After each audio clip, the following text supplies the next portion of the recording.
Hello, going to be installing the R&G Radiator Guard today, and in order to do that you're going to have to remove your fairing just so you have easier access at your radiator. And what you got to do is you got to remove this inner bolt right here, and the one on the other side, and the one underneath, which is right there. Now these have to be removed from the rear, which makes things just a tad bit more difficult.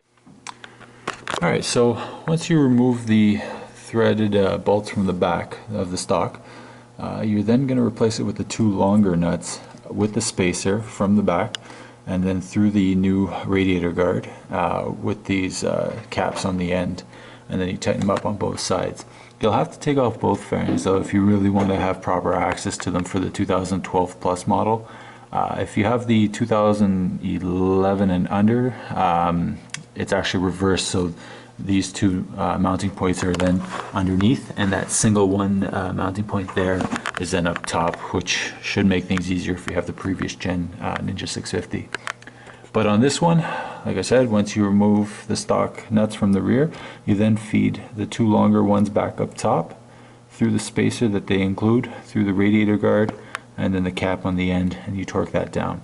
And then underneath, very similar, where you do have to feed and remove everything from the bottom and then feed it back through with the 16 mil, because you'll get two sizes. You'll get a 20 mil and a 16, and for the 2012 Plus you'll be using the 16 millimeter bolt that feeds through to the same cap end and the radiator guard, of course. Now as I suspected when I started this, the fan is also mounted by these same bolts, so I don't recommend you doing everything at once. Remove a single one completely, and then at least feed it through the new bolt, the one included with the kit. That way when you remove the other sides, your fan doesn't drop out of place, because it becomes quite inconvenient to reposition. But that's all said and done, so all that's left is returning, putting back on the fairings, my frame sliders and everything, and awesome, that's pretty much it, all done from there. So just to give you guys a shot of it while everything's apart, that's how it looks. Hopefully you'll be able to see it decently.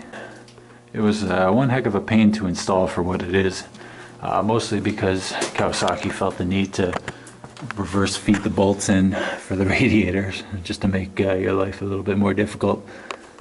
But it does look good, I'll give it that. Hopefully it's as useful as they say it is.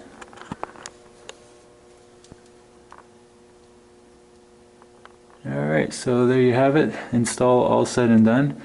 If you like this video, don't forget to give it a thumbs up, and please subscribe if you're not already. Thanks for watching.